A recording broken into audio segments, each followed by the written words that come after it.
maravillas, como la dora lección alaba a Jehová.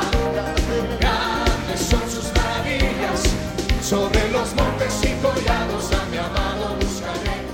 Grande es su hermosura. Estamos tratando de contestar qué dice la Biblia que yo tengo que hacer para que podamos tener una familia sólida que dura para toda la vida, ¿sale? Que tiene fundamentos fuertes.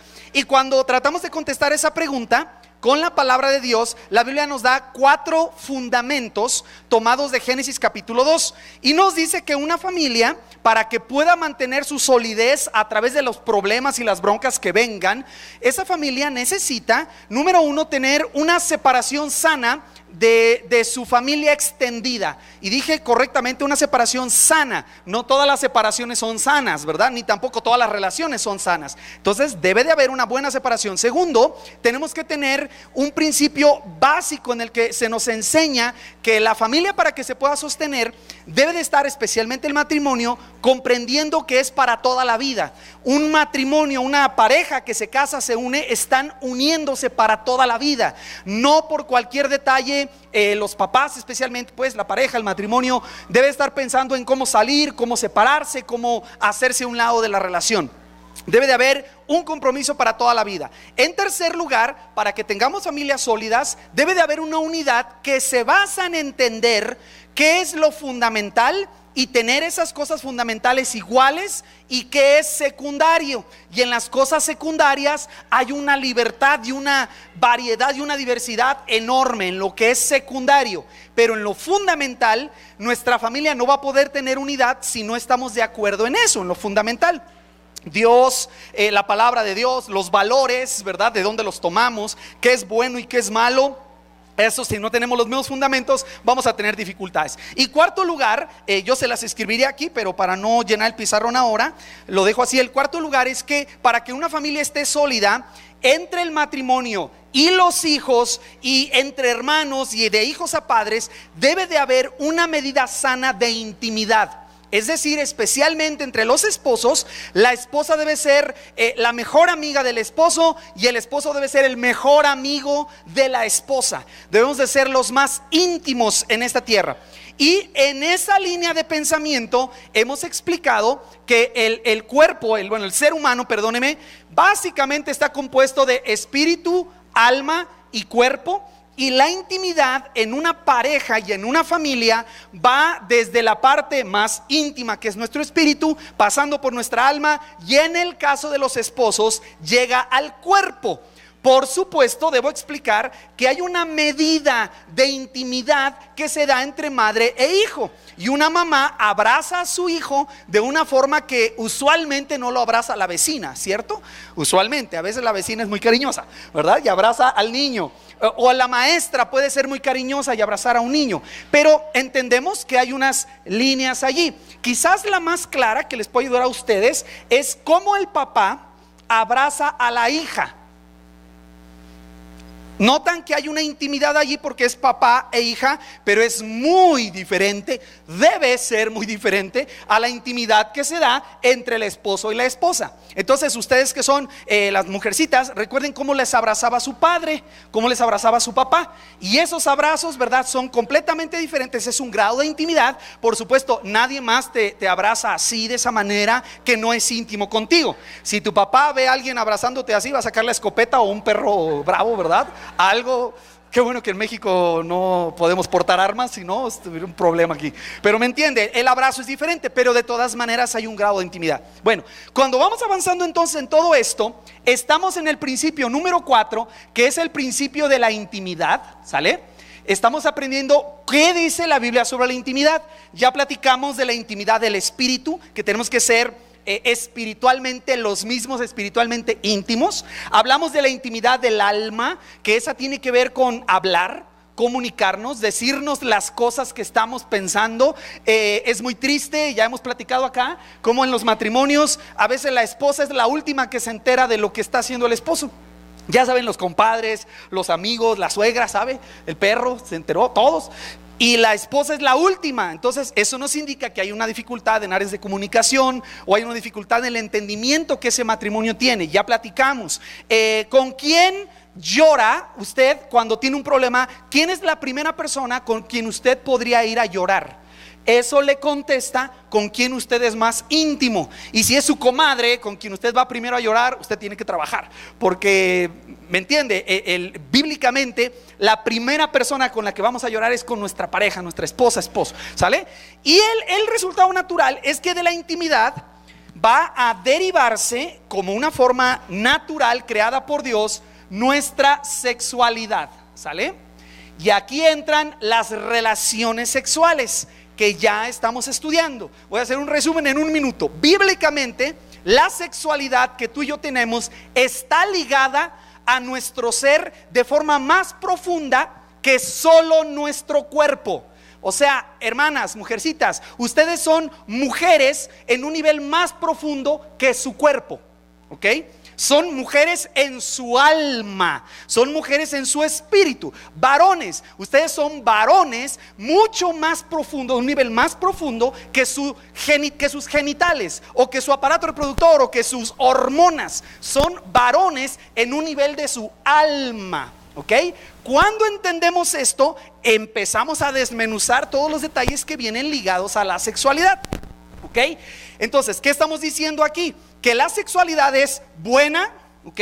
Es creada por Dios y básicamente tiene 3 propósitos esenciales. ¿Me los recuerdan?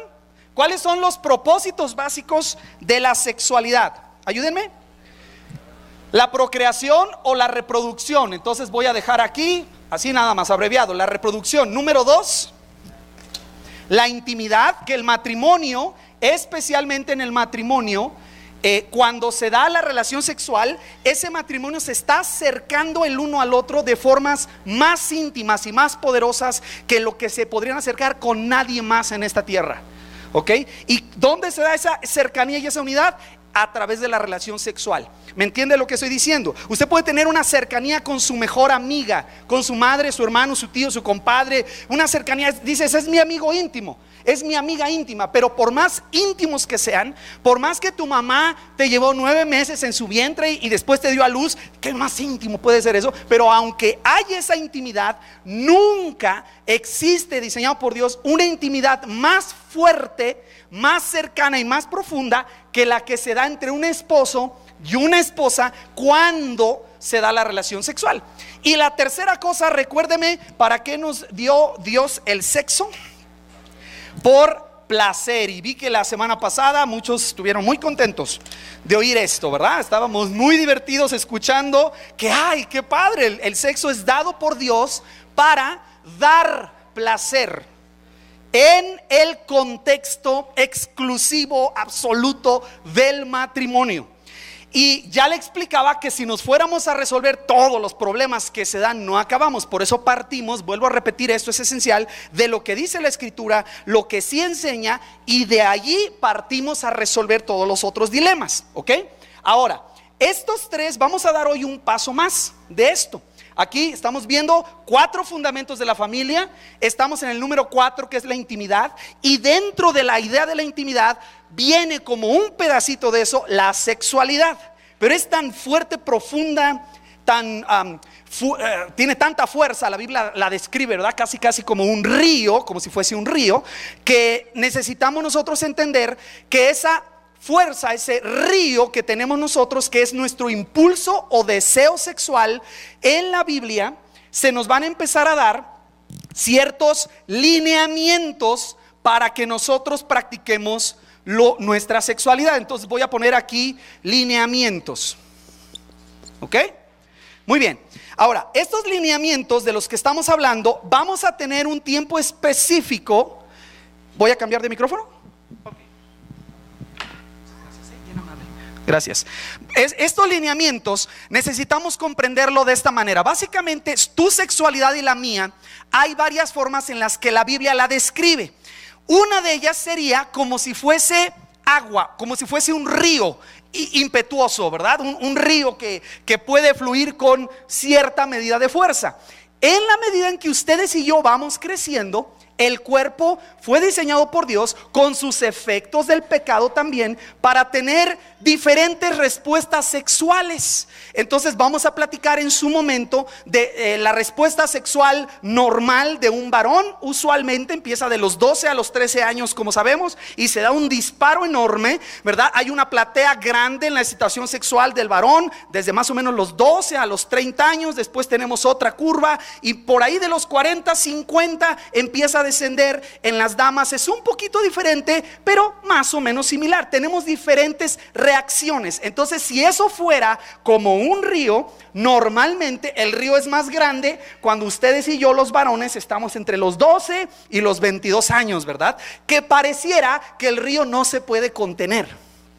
El varón, la dama también, usualmente la colocan a veces antes, a veces después, ¿verdad? Pero viene la madurez sexual cuando comienza la menstruación, en el caso de las damas, y empieza esta guerra entre las neuronas y las hormonas, ¿verdad? De las hormonas que Dios ha diseñado para producir esta excitación sexual. Pero si la comparásemos pues como un río, la idea es que el río es bueno, pero siempre y cuando el río tenga, o todos los ríos son buenos, que corran por donde quiera. ¿Qué es lo bueno de un río? ¿Cuándo se hace productivo un río? Cuando el río tiene líneas, límites, y ese río sigue esos límites. ¿Ok? No está mal, hay que entender esto y lo vamos a ver cuando hablemos con los solteros en específico de la sexualidad, cuando uno es soltero. Pero hay que entender que no es el problema del río o el tamaño del río. Porque algunos dicen, no, hermano, si usted dice que es un río, yo tengo, híjole, no, yo soy un mar, ¿verdad? No, es que algo malo está en mí. Entonces, la clave de esto es entender que ocupa límites. Y si tenemos los límites claros, el río entonces es una bendición. Pero ¿qué sucede? Como pasa en muchos lugares aquí en nuestra república, especialmente el sur y sureste, cuando llueve mucho, Tabasco, Veracruz, ¿qué sucede con los ríos? Se desbordan y causan daño. Entonces, nosotros podemos decir, ¿el agua es mala? No, pero cuando no sigue su cauce dentro de ciertos límites, causa daño. Una forma entonces de pensar en esto es agua, pero la que nos puede ayudar más, y usted haga sus conclusiones, es que incluso la Biblia misma en algunos pasajes nos muestra que nuestro impulso sexual, deseo sexual, note que no estoy diciendo necesidad, ¿sale? Es deseo, es impulso. ¿Por qué no digo necesidad? Que es por definición una necesidad. Algo que si no lo tengo, me muero. Hay quien dice, sí, hermano, es una necesidad. No, la sexualidad no es una necesidad, es un deseo y un impulso, porque nadie se ha muerto por no tener relaciones sexuales, pero sí se han muerto por no comer, por no dormir, es una necesidad, dormir, tomar agua, ¿cierto? Amor en un sentido es una necesidad. Entonces, ¿cuál es la otra forma? La Biblia la compara o compara nuestra sexualidad al fuego, como si fuera fuego. Ok, para empezar o tratar de entender esto un poquito aquí, podemos empezar con esta idea. ¿El fuego es malo? Me da gusto oír las dos respuestas. Y otros que dicen, pues quién sabe, no sé. Pero es bueno oír esas dos respuestas. ¿El fuego es malo? Muy bien. Qué bueno que están contestando de las dos formas. Bien convencidos, sí es malo. Otros dicen, no es malo. Los dos tienen razón. ¿Por qué? Porque lo están viendo dependiendo del uso que se le da a ese fuego. Un fuego descontrolado es malo. Si vas a acampar y haces tu fogata y no tienes cuidado y dejas ahí tu chamarra cerca, ¿verdad? Y una casa de campaña y árboles secos y eso se incendia y se hace un incendio forestal, es malo, es un problema. Causa muertes, causa daño, causa dolor, causa dificultades. Pero el fuego contenido es una bendición. Ustedes y yo esta mañana, seguramente la mayoría de nosotros, si se bañó, a lo mejor se bañó con agua caliente. Si no se bañó, se hizo un café. Y si hizo un café, pues calentó el agua, ¿no? Yo supongo, ¿no? A menos que la haya puesto al sol, ¿me entiende? Pero usualmente en nuestras casas, la mayoría de las casas, dependemos de cierta cantidad de fuego que tiene que ser controlado. En las casas antiguas, cuando cocinaban con leña, ¿han visto a poco donde se hacen? Ahora vamos a cocinar en el baño, y ahí tienen un lugar específico con un fogón, fogata o como sea, donde meten esa leña, y lo que están viendo las mamás es que esas chispitas que vuelan, ¿verdad? En la Huasteca y en Oaxaca antes había estos techos de palma, y era muy peligroso que una brasa por ahí de repente brincara o volara, porque se incendia todo. Entonces observemos que la sexualidad y el impulso sexual que tú y yo tenemos en sí mismo no es malo. Pero ¿dónde está la lucha o el problema que nosotros tenemos? Nuestro problema es que nos han hecho creer que el fuego, como es fuego, pues tú córrele, y tú pues ni modo. Si ya estás encendido, pues ni modo. Ay, pobrecito de quien se te acerque, ¿verdad? O ojalá encuentres a alguien, porque ya estás encendido. Y entonces se nos ha dado la idea que la sexualidad y el amor romántico se deben dejar fluir. Y hemos visto a tanta gente cometer tantas barbaridades, tantos errores, y meterse en tantos problemas por la idea de que si yo lo siento y estoy atraído y siento que debo hacer eso, lo tengo que hacer. Y entonces le dan una rienda suelta al asunto, no hay ningún límite, y después tenemos a las personas, pues casi diría yo, literalmente todas quemadas, bien quemadas. ¿Por qué? Porque la sexualidad no ha preservado los límites que el Señor establece. Vamos a ir en nuestra Biblia para tratar de entender esta idea más básica a Éxodo, y voy a mostrarles aquí la idea más básica sobre lo que la Escritura enseña en cuanto a la forma en que nuestra sexualidad debe estar expresada. Muy bien, yo creo que voy a empezar.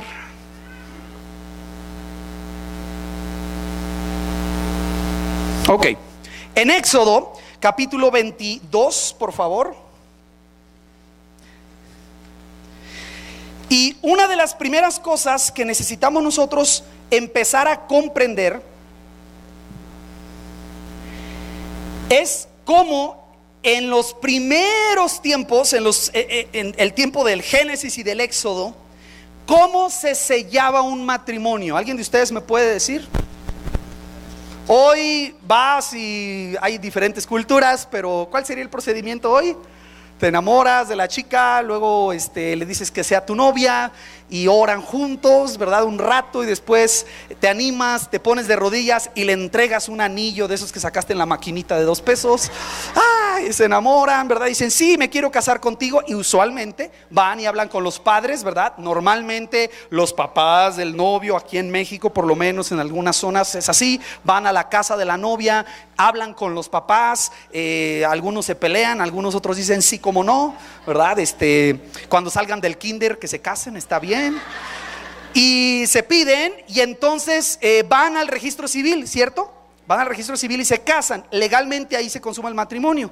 Antes de eso no son esposos, ¿ok? No son esposos ni legalmente. Una vez que se van al registro civil y se casan, se consuma el matrimonio. Como cristianos, el matrimonio se consuma cuando venimos delante de Dios, no solo delante de la iglesia, y prometemos a Dios que vamos a amar a esta mujer o ella al hombre por todos los días de su vida. Allí se consuma el matrimonio y decimos, ya están casados. ¿Se acuerdan la declaratoria que se hace en las bodas?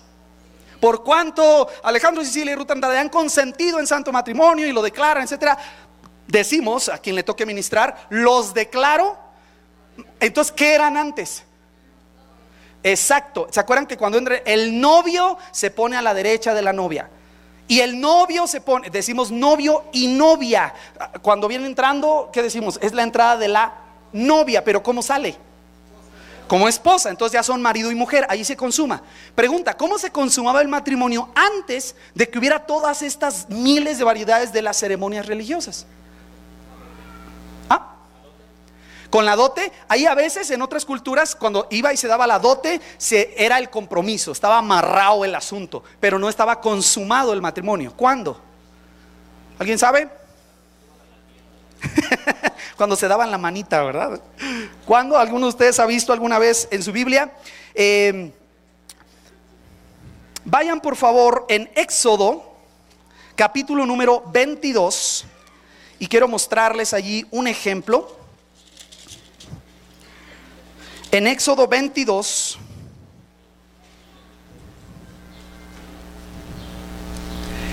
y lo que vamos a leer aquí tiene muchas implicaciones. Le voy a pedir de favor que no brinque rápido a hacer conclusiones de este pasaje.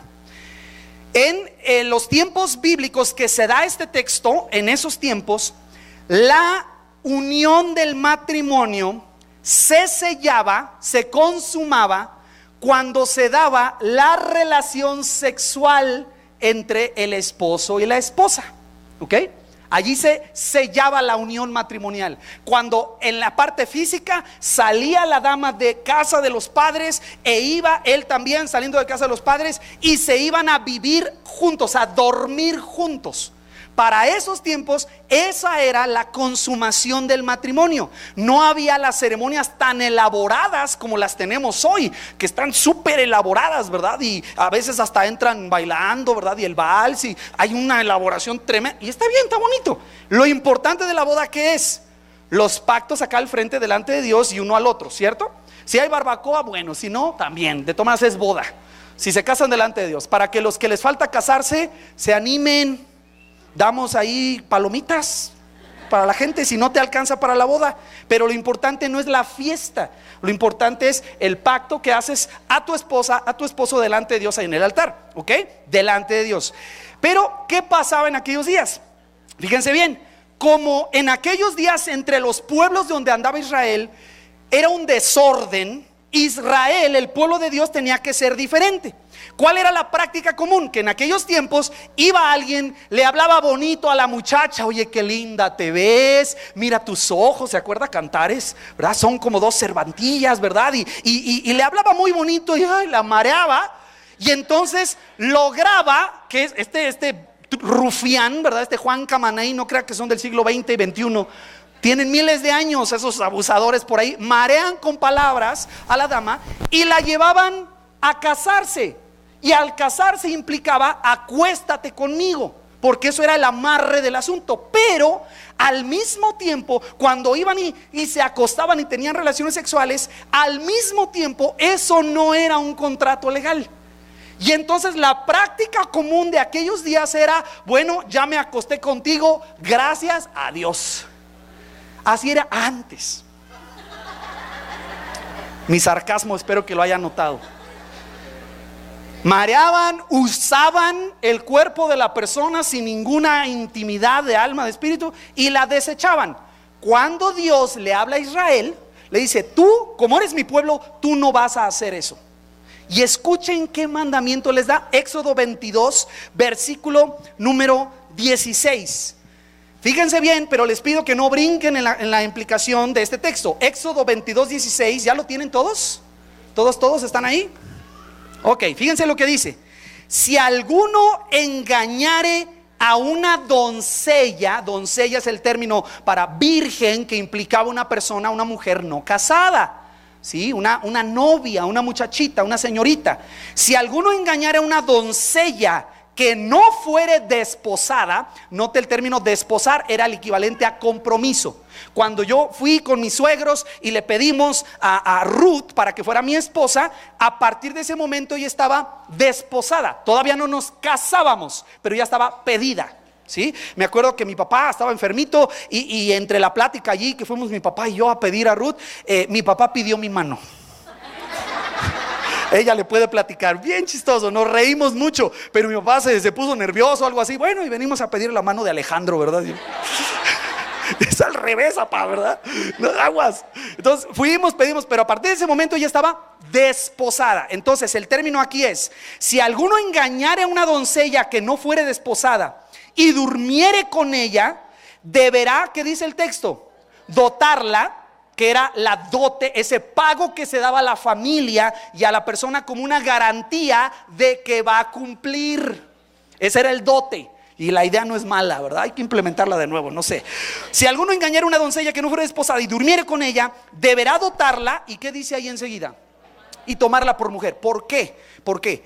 Porque en la Biblia la relación sexual es tan reservada para los esposos que en esos tiempos, cuando alguien tomaba a una mujer y tenía una relación sexual, era el equivalente al compromiso del matrimonio. Porque para el Señor eso los hace una sola carne. Y hay que comprender esto. Entonces, una de las cosas que me vas a escuchar decir aquí con más fuerza y con más claridad es que la sexualidad que Dios nos ha dado es buena, creada por Él para reproducción, intimidad y placer. Pero número uno, la línea, el límite, el patrón número uno es que es reservada exclusivamente para las personas que han hecho un pacto de amarse todos los días de su vida. Quiere decir que una vez que esas personas entran a ese pacto, su sexualidad puede ser expresada siempre y cuando haya amor en medio, como hemos hablado antes. Hablamos la semana antepasada, ¿verdad? De que hacían el amor, hacer el amor. Es una frase muy bonita que tenemos que conservar. Pero si hay amor, abre entonces la libertad a la pareja para que su sexualidad se pueda expresar en toda la plenitud para la que fue diseñada. Pero necesitamos entender que si una persona no está en ese pacto del matrimonio, como dice aquí, la va a tomar por mujer, incluso con la dote, que era la costumbre de esos tiempos. Entonces, si estamos hablando de eso específicamente, estaríamos diciendo que es el equivalente a la relación del matrimonio. Una pareja que no tiene eso y usa su sexualidad en el contexto de una relación, está fuera de los límites. Y me vas a escuchar repetir esto muchas veces. Tu sexualidad es buena, diseñada por Dios para brindar placer dentro del contexto del matrimonio. Pero hermano, ¿nada más? Sí, nada más. ¿No hay una chancita? ¿No hay ahí una cláusula con letras chiquitas? No hay. Exclusivamente dentro del contexto del matrimonio. Y ahora entenderás por qué. ¿Por qué Dios lo limita nuestra relación sexual y nuestra sexualidad a la relación del matrimonio? Que es una de las primeras cosas que puede producir una relación sexual. Aparte de placer y todo eso, y culpabilidad en algunos. ¿Qué produce? Hijos. ¿Ok? Y los hijos son diseñados por Dios para vivir, crecer, nacer dentro del contexto de un papá que ama perdidamente a esa mujer y esa mujer que ama perdidamente a ese hombre. Y eso le da una solidez a esos hijos. Cuando nosotros sacamos la sexualidad del matrimonio y andamos quemando a todo mundo con mi fuego, ¿verdad? O llenando de agua con mi río a todo mundo, entonces causamos problemas. El fuego quema o se convierte en un problema cuando nosotros lo sacamos del contexto en el cual el Señor lo diseñó. Por eso la sexualidad de Adán y Eva está en el contexto del matrimonio. Está en el contexto de una pareja diseñada por Dios, creada por Dios para vivir en esa relación. ¿Cómo se llama entonces? Si yo pongo aquí, ahora voy a usar este círculo y pongo la expresión de la sexualidad, especialmente la relación sexual, no la expresión de la sexualidad, sino las relaciones sexuales dentro del contexto del matrimonio. ¿Cómo se llama cuando yo saco mi sexualidad y la practico fuera del contexto del matrimonio? ¿Ok? Hay dos nombres básicos. Uno es adulterio, que se aplicaría para cuando una persona que es casada sale en cuanto a su relación sexual fuera de su esposa o esposo. Se le llama adulterio. Y la otra se llama fornicación. Esta palabra a mucha gente la asusta, ¿no? Ay, fornicación se oye muy rara, ¿no? Se oye muy extraña. Pero la fornicación básicamente, vamos a verla también después, pero básicamente es todo aquello que se desvía en el área sexual de lo diseñado por Dios. No solo es cuando un jovencito y una jovencita fornican o tienen relaciones sexuales antes de casarse. No, la fornicación en el término bíblico es que si Dios nos ha puesto este límite y yo saco mi sexualidad antes del matrimonio, eso sería fornicación. De ahí viene, les insisto, esta palabra, por ejemplo, ese es el griego, pero la palabra en griego para fornicación es porneia. ¿A qué les suena? Porno, pornografía. Entonces, porno es fornicación, pero se refiere la palabra a todo tipo de desviación sexual. ¿Desviación de qué? De lo establecido por Dios en sus límites. No vayamos al extremo entonces con lo que estoy diciendo aquí. Y voy a hacer un comentario muy importante, ¿ok? Y mucho ojo. Lo que estamos leyendo aquí en Éxodo 22, a muchas personas les parece que es el versículo que indicaría qué debe de hacer un joven una vez que ha deshonrado a una muchacha, ¿sí? ¿Qué debe de hacer? O la clásica situación: están los muchachos en la secundaria o en la prepa y son noviecitos y andan beso y beso y beso y beso, ¿verdad? Y imagínense si eso es fuego, ¿no? Y están echándose el fuego mutuamente y fuera de control. ¿Qué es lo natural que va a pasar? Van a terminar en una relación sexual. Dije natural, no bueno, ¿okay? Dije natural, porque así responde el cuerpo. No son palos esas personas, no son robots. Fuimos creados para ser excitados sexualmente. Entonces, cuando nos juntamos a una persona que nos guste, usted se acuerda cuando era adolescente y te gustaba la muchacha, solo sentarte a un lado y que tu codo rozara el codo. ¡Oh! Estabas derritiéndote, ¿no? ¿Te acuerdas? Hoy ya le hacen así, ¿no? Los casados: me tocaste, ¿verdad? Hazte para allá. Pero en la etapa del novio, eso está abierto ahí. Entonces, fíjense lo que voy a explicar. ¿Qué sucede cuando esa parejita son noviecitos? Hemos platicado en Senda de Vida, puros comerciales estoy dando, puros paréntesis, pero en Senda de Vida no apoyamos noviazgos de adolescentes, bajo ninguna circunstancia, ¿ok? Jóvenes ya universitarios que saben lo que están haciendo, bueno, que jóvenes universitarios, los apoyamos, oramos por ustedes y te vas a casar. Pero antes de eso no apoyamos. Entonces, ¿qué sucede con una pareja que pasa esto? Fornican. Normalmente los papás, y se acuerdan nuestra cultura mexicana de honor de hace años, hace 3, 4 décadas, cuando el jovencito y la jovencita sostenían relaciones sexuales, para los padres, para los hermanos, era una vergüenza, ¿verdad? Para la comunidad. Y entonces la primera opción era casarlos. No sé cuántos se acuerdan de esto. Algunos a lo mejor dicen, qué ridículo, ¿no? Pero eso era la norma. Una vez que la pareja había cometido fornicación, ahora se casan, y entonces era la ley, digamos. Y a veces se toma este pasaje. Nada más quiero explicar algo, fíjense bien y con mucho cuidado, ¿ok? La fornicación, que es la relación sexual antes del matrimonio, o cualquier desviación sexual fuera de este límite del matrimonio, es un pecado delante de Dios, ¿sale? Cuando tú usas tu sexualidad diferente a como Dios lo ordenó, tú estás pecando contra Dios. Y la Biblia añade que cuando una persona fornica, incluso peca contra su propio cuerpo, porque estás haciendo un sacrilegio a tu propio cuerpo, que fue creado para ser entregado en pureza a tu esposa cuando estés casado. Y cuando tú decides salirte de eso y entregar tu cuerpo y rendir tu cuerpo a otra persona que no es tu esposa o tu esposo, la Biblia estaría llamando a eso pecado. Entonces, la primera cosa que ocupamos entender es que si tú has hecho eso, es una ofensa a Dios, no a mí principalmente, ¿ok? Ni a tu iglesia principalmente, eso es secundario, ni a tus padres principalmente. Es una ofensa a Dios, porque estás utilizando tu sexualidad de una manera diferente, pervertida, torcida a como fue diseñada tu sexualidad, ¿ok?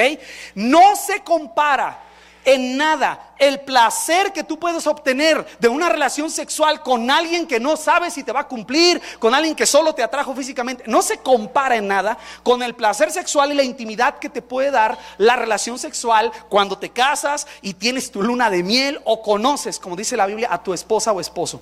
No se compara, ¿ok? No caigas en la mentira de que tienes que llegar al matrimonio experimentado. Yo ya pasé como 15 relaciones, yo ya me las sé. Por favor, ten cuidado, ese es un engaño, es una mentira, ¿ok?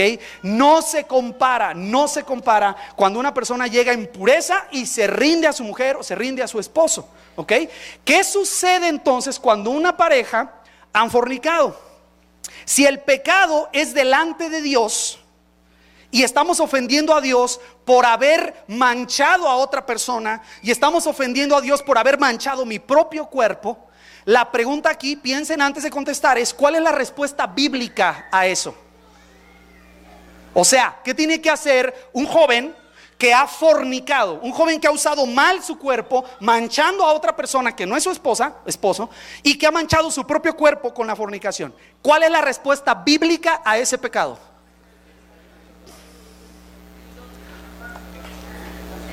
¡Wow! ¡Qué interesante! Vamos a empezar más abajo. Bíblicamente, ¿qué hace una persona cuando peca? Se arrepiente y confiesa sus pecados a Dios, pide perdón, ¿y qué hace Dios? Dios lo perdona. O si han visto eso en la Biblia, Juan 1:9, si alguno hubiere pecado, abogado tenemos para con el Padre, ¿verdad? Si pecamos y confesamos nuestros pecados, Él es fiel y justo para perdonarnos y limpiarnos. ¿Estamos? Entonces, ¿dónde dice que la forma de arreglar el pecado de fornicación es casarse?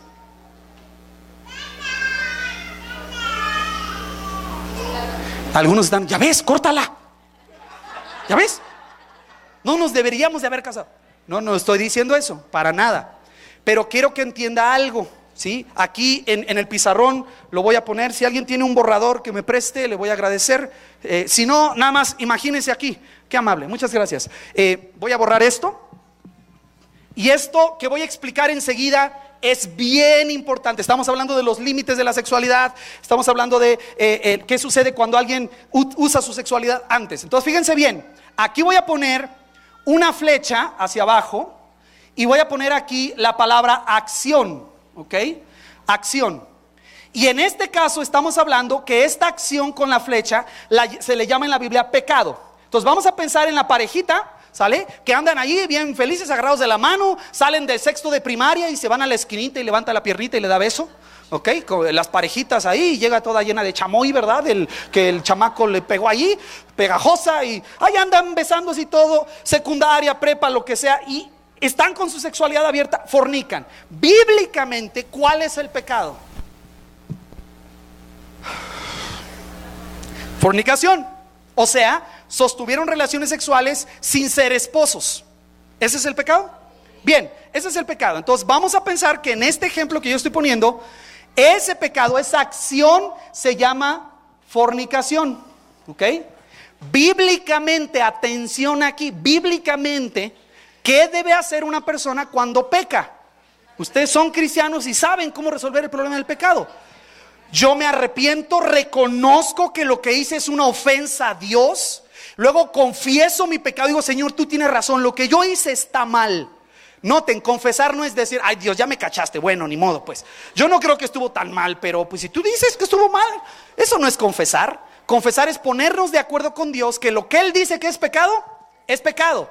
Eso es confesar. Y Él ya sabe lo que hiciste, pero lo que quiere es que tú lo reconozcas. Entonces váyanme entendiendo, papás, adultos que estamos aquí, arqueros que están aquí. Cuando una pareja fornica o cuando algún matrimonio adultera, ¿sabes cuál es la parte más difícil de ayudarles a entender? Que lo que hicieron es pecado. Normalmente, ojo, aquí está una flecha. Yo voy a poner acá, déjeme ponerlo así como si fuese unos rayos aquí, ¿verdad? Yo dibujo muy feo, pero usted imagínenselos. Una bomba allí. En esta bomba va a ir algo que vamos a llamar, y la Biblia llama, consecuencias. Rapidito, ¿cuáles pueden ser las consecuencias de la fornicación? Embarazo, inmediatamente, ¿verdad? Ahora, ¿es porque el pecado produce niños? No, se produce por una relación sexual, porque así lo diseñó Dios. Entonces, un embarazo, el bebé que van a nacer, vamos a suponer que ella se embaraza, los dos, ¿verdad? Ella se embaraza. ¿El bebé es pecado? ¿El bebé está maldito? Algunas personas piensan así: es que yo te tuve, te engendré antes de que me casara, y entonces tú eres así como mi verruga, que te tengo, pero pues no te quise, ¿verdad? No te planeé. Y ese es el asunto. Un adolescente no está listo para poder tomar este nivel de responsabilidades, y por eso hay que esperar aquí. Pero otros ejemplos de consecuencias. ETS, enfermedades de transmisión sexual, ¿verdad? Papiloma, VIH, un montón de gonorreas y bichos y cosas horribles que hay por ahí. Pueden ser consecuencias, ¿ok? Ahora, entonces, ¿qué es lo interesante ver? Aquí tenemos la acción de pecado de una pareja que ha cometido fornicación. Si la consecuencia en este ejemplo pudiera ser el embarazo, ¿qué consecuencia piensan que puede haber de una jovencita en segundo año de prepa que se embaraza? Consecuencias. ¿Ah? Bueno, puede pensar en el aborto, pero puede dejar la escuela. ¿Qué pensarán sus papás? Que fracasó. ¿Otra idea? ¿Otros ejemplos? Acuérdense del primo de su amigo. La corren de la casa, la vergüenza. Todo eso, entonces, ¿todo eso es el pecado? No, son las consecuencias del pecado. Entonces, fíjense bien qué importante es lo que vamos a explicar aquí. Si una pareja fornica y como resultado viene un embarazo, no necesariamente la forma de arreglar su pecado es casarse. Y yo sé que hay gente aquí que se está rascando la cabeza. ¿Cómo que no? Eso no está bien. No necesariamente, porque la boda no arregla lo que llevó a esa pareja a fornicar. Si ellos se casan, imagínate a los 16, 17 años y se casan, tiene que ser porque ellos consideran que van a enfrentar sus consecuencias mejor si están casados. ¿Ok? Pero no porque la boda arregla su pecado. Una boda no perdona pecados. Una boda une a una pareja para hacer frente con mayor poder, con mayor unidad a las consecuencias de su pecado, pero no arregla el pecado. Entonces quiero decirlo con todas sus letras: casarte no perdona tus pecados. ¿Quién perdona tus pecados? El sacrificio de Cristo en la cruz, no una boda. ¿Me estoy explicando? Ahora, aquí tienen la explosión de las consecuencias, tienen la acción, pero ojo, acá atrás está lo más importante que tú puedes aprender hoy. Acá atrás voy a poner como si fuera una nube.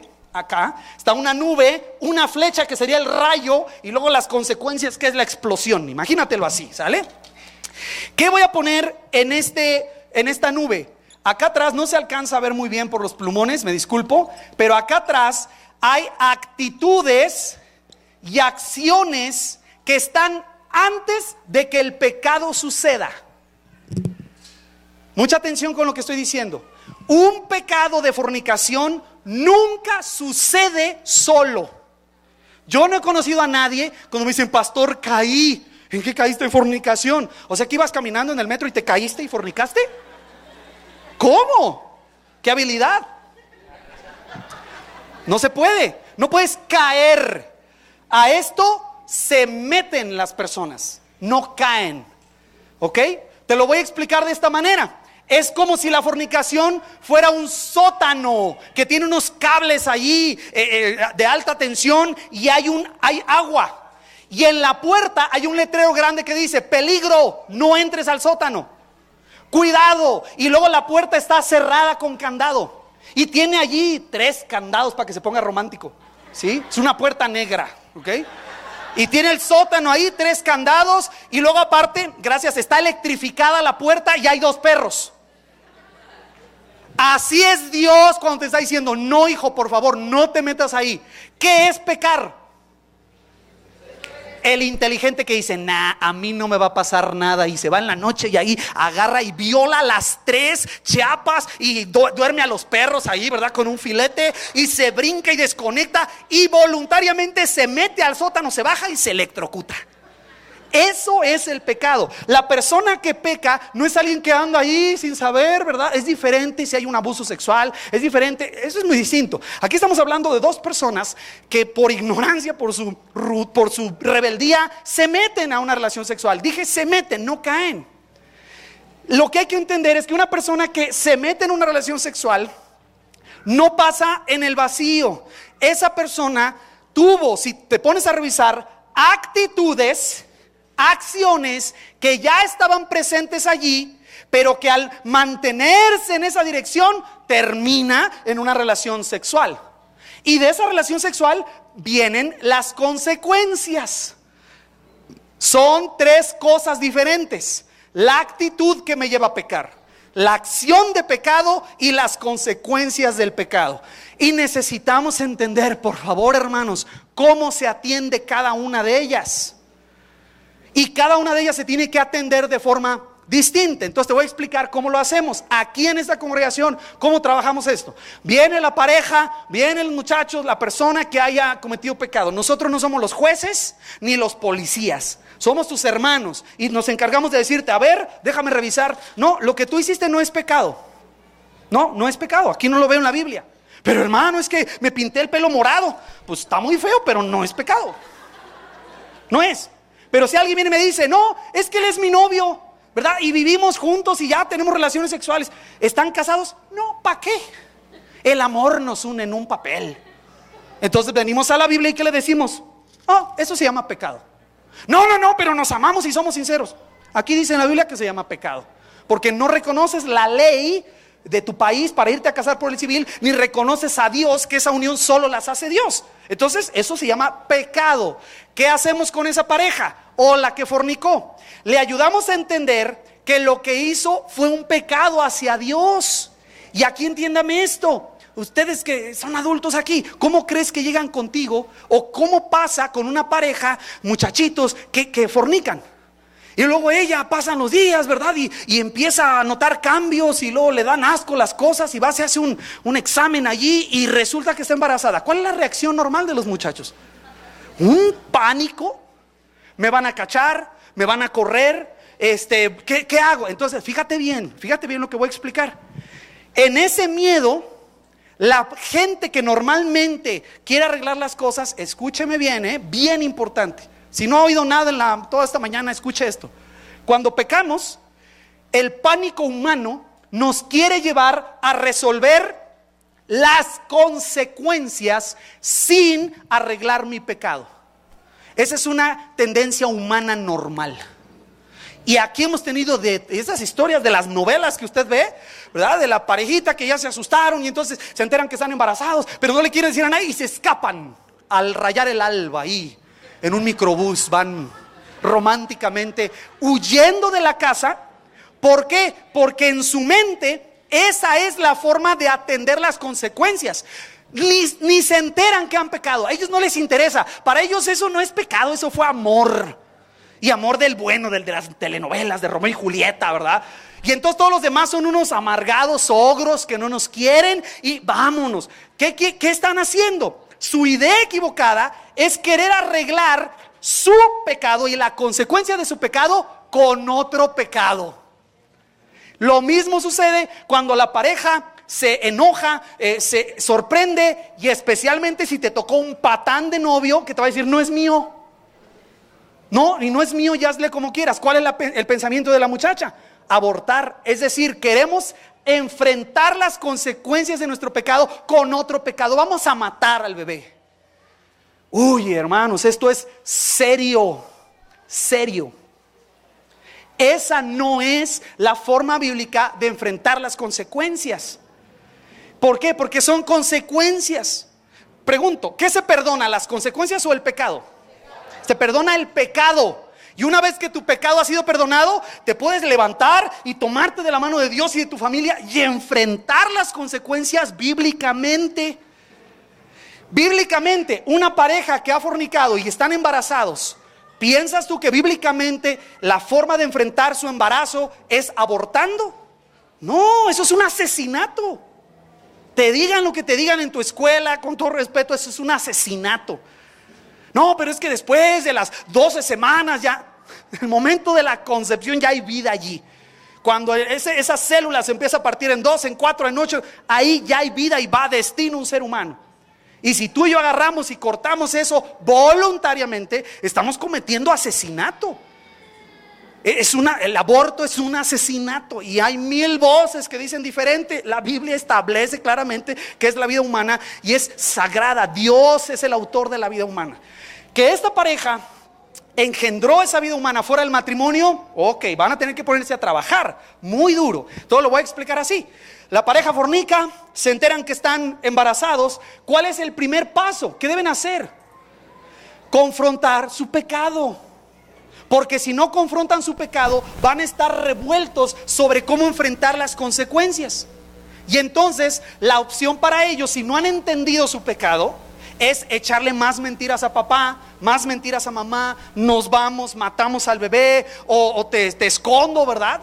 Para que nadie sepa. O la muchacha se hace daño. A veces hemos conocido casos que por el susto y la desesperación se hacen daño, se lastiman, y lastiman por supuesto al producto. Nadie, hermanos, va a poder enfrentar las consecuencias bíblicamente si no ha lidiado, ha tratado con el pecado bíblicamente. ¿Qué hacemos con esta pareja entonces? Nos sentamos con ustedes, platicamos, bueno, ¿qué pasó? Es que estoy embarazada, pastor, ¿qué hago? Pero a ver, dime, ¿cuál es el problema? Pues que estoy embarazada, ¿qué no le estoy diciendo? Pero eso no es un problema, la Biblia dice que eso es una bendición. ¿Cuál bendición? Como no es de usted, como tú no te embarazas, ¿qué bendición? La Biblia dice que la herencia de Jehová son los hijos, ¿cierto? Y cosa de estima el fruto del vientre. Entonces, ¿cómo es que esa señorita y ese muchacho piensan que ese bebé es un problema, es una maldición?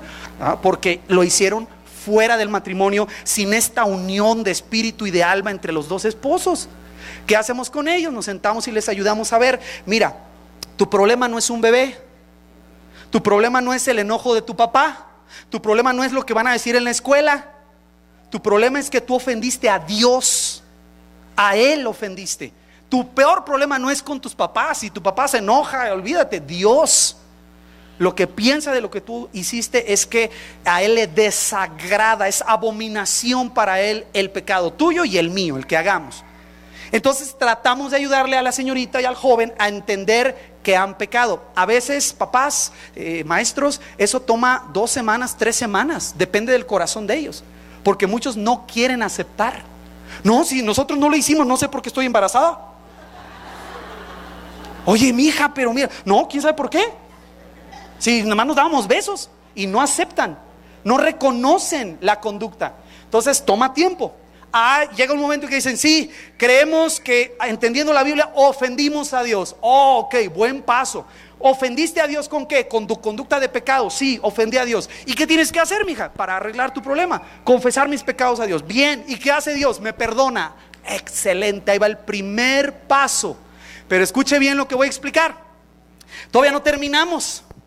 ¿Por qué? Porque una vez que la pareja dice, sí, forniqué, y eso es una ofensa a Dios, solo tenemos el primer paso. ¿Qué necesitamos hacer enseguida?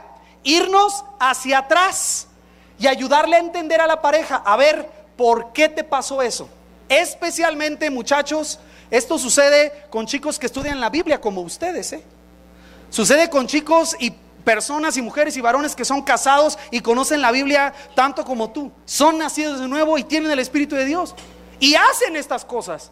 Todos somos capaces de hacer estas cosas, pero la pregunta es, ¿de dónde viene el problema? Y entonces, revisando, normalmente nos vamos acá atrás a buscar qué acciones y qué actitudes se estuvieron dando por un buen rato que culminaron en la acción de pecado que es la fornicación.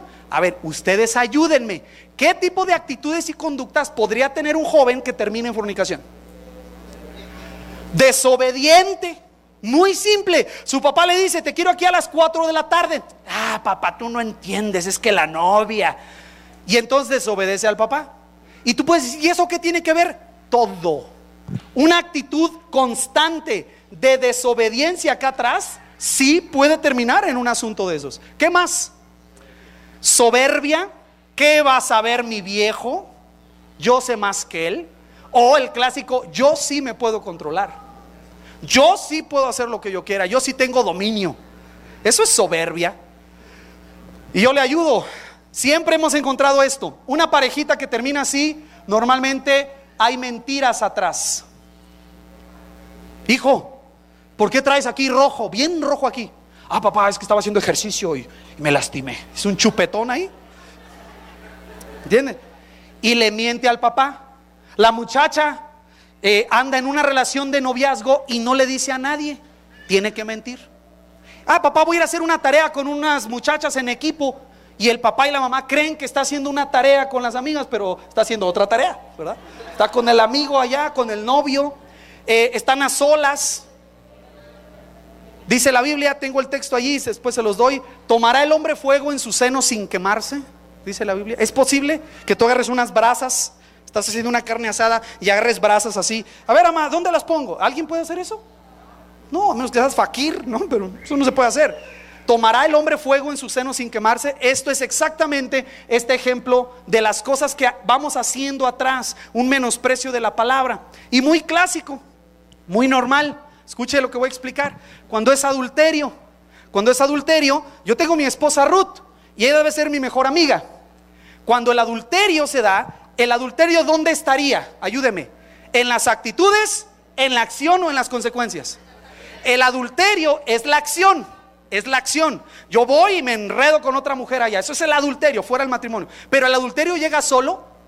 Tiene actitudes atrás. Entonces yo voy y ya le sonrío a otra persona, ¿verdad? Y viene la hermanita y digo, ay, hermanita, qué lindos sus zapatos. Ay, hermano, quiero hablar contigo. Fíjate y entonces nos empezamos a hacer una cercanía. Empiezo a borrar las líneas que la Biblia me ha puesto para otro sexo con las damas. Y eso puede terminar en un problema. Como ya dijimos, el adulterio físico siempre empieza con un adulterio emocional. Cuando la persona ya está enamorado, flechado de otra persona que no es su esposa o esposo. Y ustedes dicen, ay, hermano, ¿qué tiene eso? Eso nomás Dios y yo lo sabemos. Pues ahí está el problema, precisamente, que está mal, ¿me entiendes? Desde allá empieza. Entonces observe cómo ayudamos a la pareja a entender su pecado, le ayudamos a entender las actitudes que causaron su pecado y hasta después, hasta entonces, tercer lugar, les decimos, ahora sí, a ver Alejandro, a ver Ruth, ustedes hicieron esto, está mal, ¿entendiste que ofendiste a Dios? Sí. ¿Ya le pediste perdón? Sí. ¿Y qué hace Dios? Me perdona. ¿Estás seguro de tu perdón? Sí, hermano, muy bien, Dios te ha perdonado. ¿Por qué hiciste eso? Pues porque tuve soberbia, fui mentiroso, tuve orgullo en mi corazón, menosprecié la palabra, creí que a mí no me iba a pasar, no me importaron los regaños, engañé a mis padres. Ahí viene toda la lista de las actitudes. ¿Y qué se tiene que hacer con estas? Igual, se arrepiente, pide perdón al Señor y el Señor perdona. Una vez que una pareja ha atendido eso en su pecado y ha atendido las conductas o actitudes que causaron el pecado, hasta entonces platicamos. Ahora sí dime, con esto que ya entendiste, ¿cómo vas a enfrentar las consecuencias?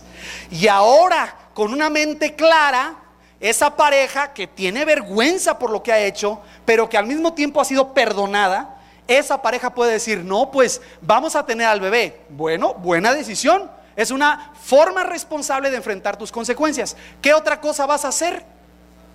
Bueno, aquí es donde algunas parejas, ojo, dicen, bien, ya los dos entendimos el pecado, que Dios nos ha perdonado y entendemos que viene un bebé.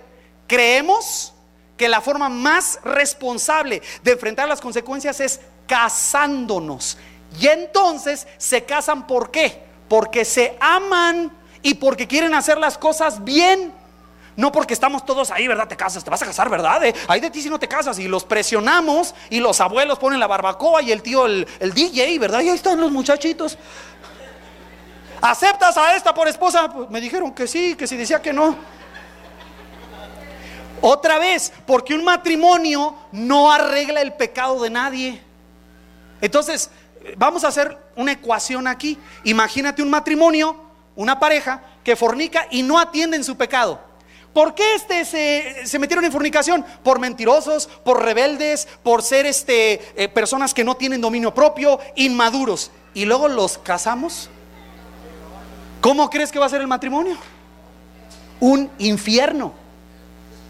Pero ojo, si hay un embarazo, eso sí, le decimos a la pareja, pues mira, la mejor forma en que ustedes pueden enfrentar la responsabilidad de un niño es si se casan. Pero no quiere decir que casándose se arregla esto. Tienen primero que arreglar esto. Hay parejas que nos han dicho, no nos queremos casar. No es el tiempo, no es correcto. Bueno, no te quieres casar, pero de todas maneras, tú varón, si no vas a vivir con ella, tienes que enfrentar tus responsabilidades. Y es bien difícil si no vives ahí. Mamá, tú tienes que enfrentar tus responsabilidades y es bien difícil si no tienes a tu esposo. ¿Se puede? Sí se puede, Dios te va a ayudar, pero es bien difícil. Si con dos cuesta trabajo. Los papás que están aquí solteros, las mamás solteras, nos quitamos el sombrero porque es súper difícil. Pero otra vez quiero regresar, no quiere decir que la única solución para una pareja que ha cometido fornicación es casarse, porque eso no arregla su problema de pecado. ¿Les ayuda a enfrentar mejor sus consecuencias? Sí, totalmente, completamente de acuerdo. ¿Ese niño va a crecer mejor? Totalmente, con sus dos papás. Y mejor si sus papás aprendieron a tratar su pecado. Y es muy sencillo, muchachos. Por eso aquí hay que poner atención a esto. Si tu novio le echa mentiras a su mamá, ¿quién te crees tú que pienses que a ti no te va a echar mentiras? No, es que conmigo es diferente. Eso dice. Pero si demuestra ser mentiroso, ¿qué crees que va a hacer contigo? Si, fíjate, le valió todo lo que sabía, que no, todas las barreras, rompió candados, durmió a los perros y abrió la puerta y se metió al pecado, ¿tú qué crees que va a ser una persona que sigue así, pero ya casado? Ahora, ¿cuáles son los candados? Pues que tú eres su esposa y no debes salir de ahí. ¿Qué crees que va a ser una persona que tiene el hábito de romper candados, saltarse cercos, brincar bardas para pecar? Lo mismo. ¿Qué está diciendo que no se puede cambiar? Claro, esa es la especialidad número 1 del evangelio, cambiar tu vida.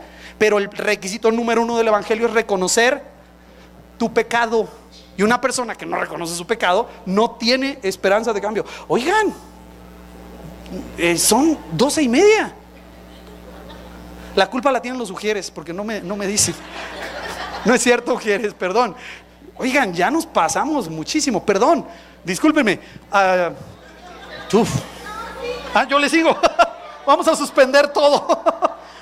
Perdón, ¿pueden hacer un ajuste los del programa? ¿Dónde están los del programa? ¿Ya se fueron? ¿Pueden hacer un ajuste o qué? Ellos ya se fueron, nosotros podemos seguirle. Sí. ¿Le sigo? Bueno, nada más voy a terminar la idea, porque qué calor hace, y no sé si al fuego aquí, pero qué tema tan importante. Entonces, ¿está clara la idea? Hay actitudes que llevan a la acción. La acción tiene consecuencias.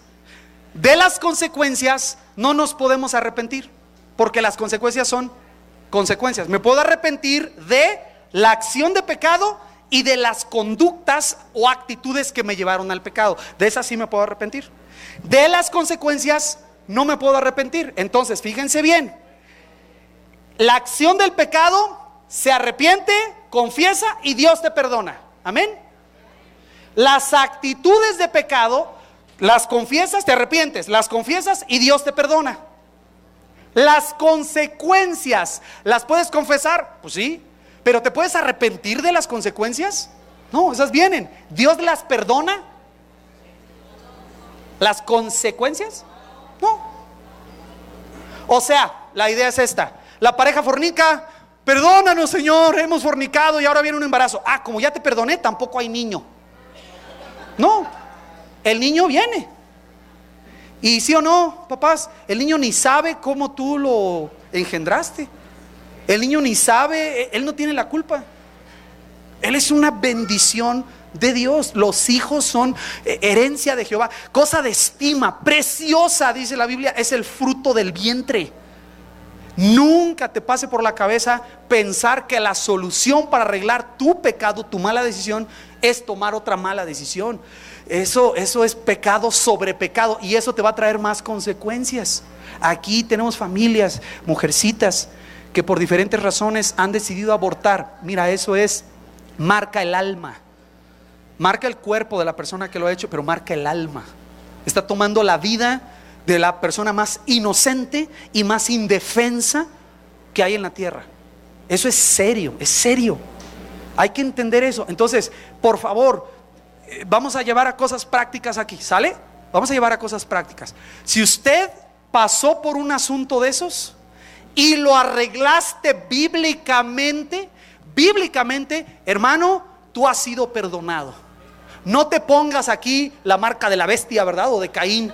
ay, yo la regué, me equivoqué hace 38 años y andas todo agachado. Si el Señor, tú le confesaste tus pecados y Él promete que te perdona, Él te perdona. Y tú puedes andar humildemente con la frente en alto, porque Cristo te ha librado, te ha limpiado. Amén. Vas a llevar consecuencias. Vas a llevar la cicatriz, vas a llevar la mancha en un sentido allí ante la gente. Pero si Dios te ha perdonado y lo trataste correctamente, tú te puedes parar un domingo aquí y decir: quiero contarles cómo yo pequé, la regué, hice mal, desobedecí a Dios, pero su gracia me alcanzó, me cambió, me transformó y ahora soy nuevo. Y enfrenté mis consecuencias así y así y así. Y entonces eres un testimonio de la gracia de Dios, no algo de lo que te tienes que avergonzar y esconderte. Excepto si tú escondes tu pecado y niegas que sucedió. No, yo no fui, yo no lo hice. Esa es la condición número 1 para obtener perdón, que yo confiese mi pecado. Así dice Proverbios: el que encubre sus pecados no prosperará, mas el que los confiesa y se aparta alcanzará misericordia. Segunda cosa, si alguno de ustedes jóvenes están en esta situación y están cometiendo esta acción, deténganla de una vez.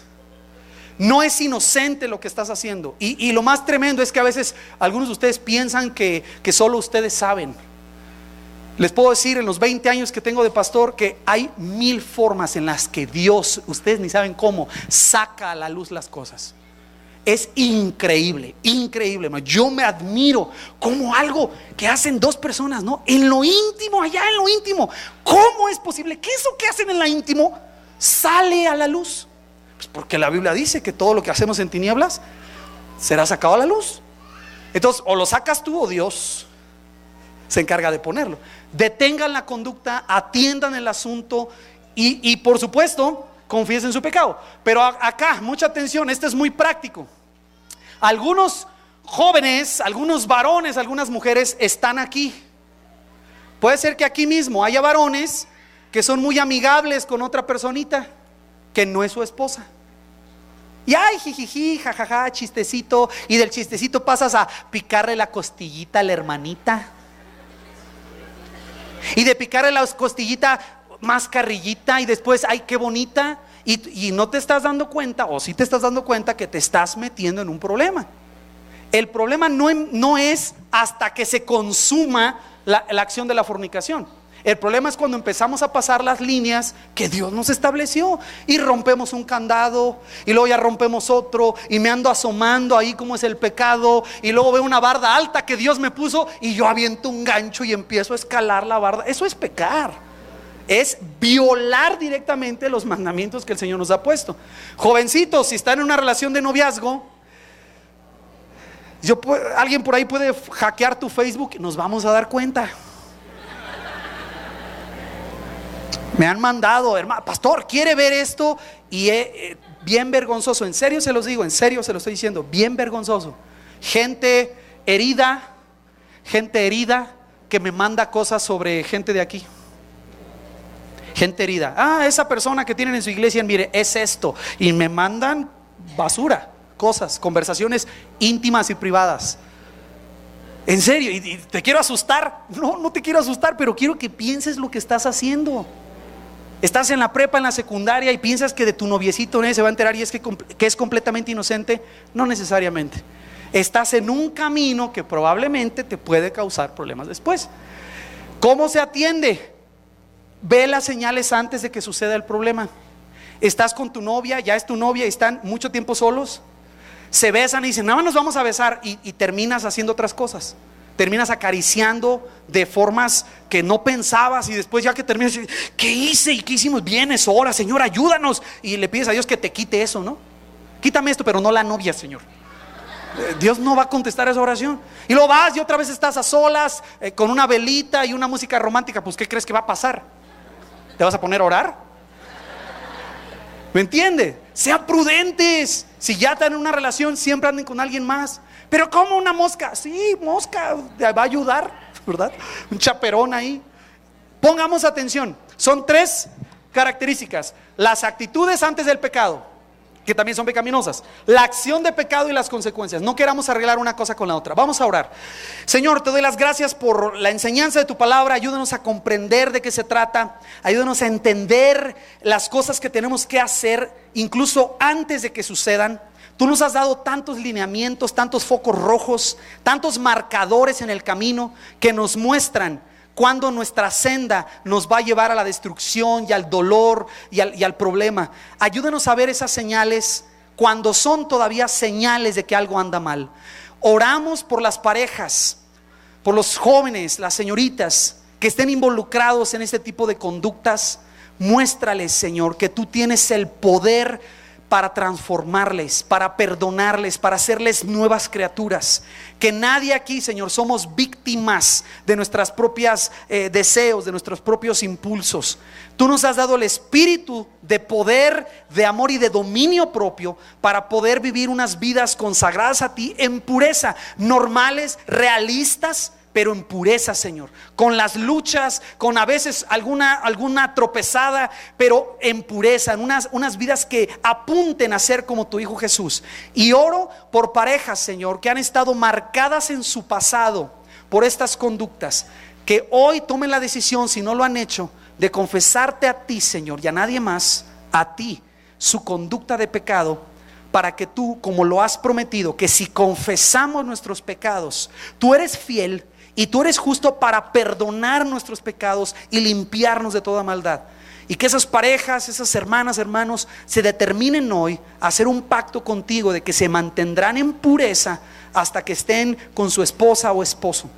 Ayuda a nuestros jovencitos, ayuda a los universitarios, Señor, a los muchachos de prepa, con esta etapa tan fuerte de tentaciones, tantas invitaciones a salirse de este círculo, a entrar a ese sótano. Pero tú nos has mostrado que cuando te desobedecemos, siempre el resultado es dolor, son lágrimas, es llanto, son heridas.